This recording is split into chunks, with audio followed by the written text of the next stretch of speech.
As of Thursday morning, VCU is reporting 19 active cases of COVID-19 among students on campus. InSight's Sam Hooper breaks down the latest numbers. In total, there are 23 active COVID cases on the VCU dashboard.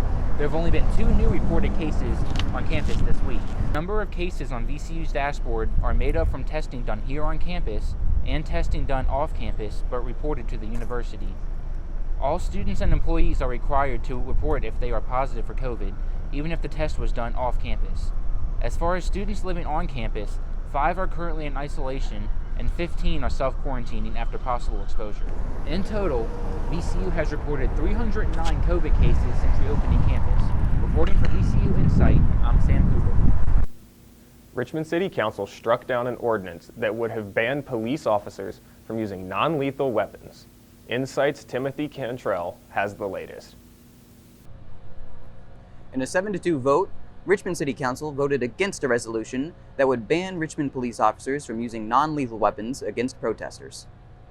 The resolution was drafted by councilpersons Stephanie Lynch and Mike Jones. It would have prohibited officers from using items like tear gas, flashbangs, and rubber bullets. The resolution needed a few more votes in order to be open for public comment. Several council members said that they had concerns about the language of the ordinance.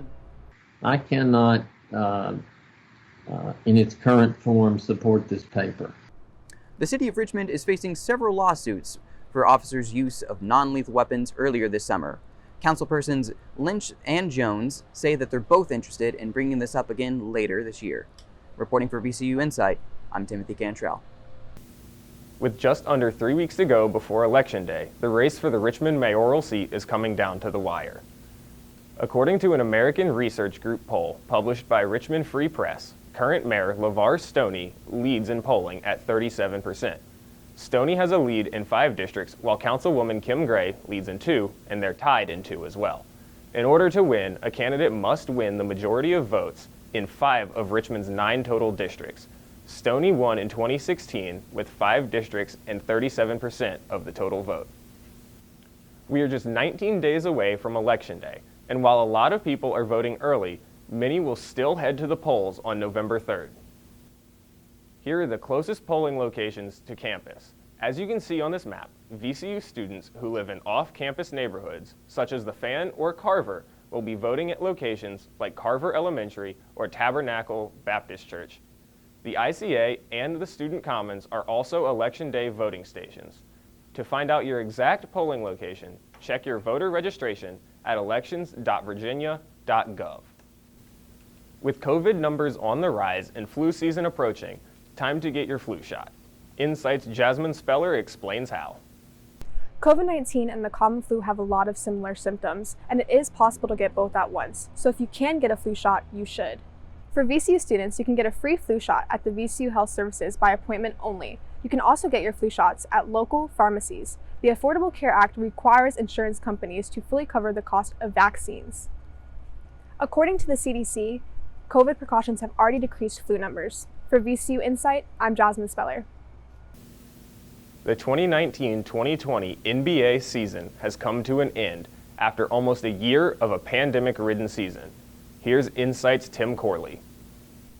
This Sunday marked an end to the longest season in NBA history, crowning the Los Angeles Lakers as NBA champions over the Miami Heat. This NBA season was like no other. The NBA suspended play on March 11th due to COVID-19. In June, the NBA approved a plan to continue the season in Orlando, in what became known as the Bubble. This championship was especially meaningful for the Lakers. After the passing of former Laker Kobe and his daughter Gianna Bryant, the team dedicated their season to them.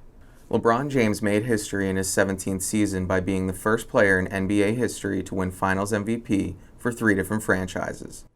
This is James's 9th Finals appearance in the past 10 years and his 4th Finals MVP. Both the Lakers and Heat had been in the bubble since early July, making their stay in isolation last over 90 days. This Finals victory for the Lakers marked the 17th in franchise history, tied for first place with the Boston Celtics. If the NBA bubble proved anything, it proved it works. With almost 100 days in the bubble, they left with 0 positive COVID cases. With VCU InSight, I'm Tim Corley. While the CDC cautions that many normal Halloween activities aren't safe, Halloween is not canceled. InSight's Lissa Harris has a rundown of nearby Halloween fun. There are still plenty of outdoor Halloween activities planned for the next few weeks. The CDC is officially recommending only small gatherings at home, on porches, or in yards instead of inside. Richmonders in the spirit for the spooky season have a few options.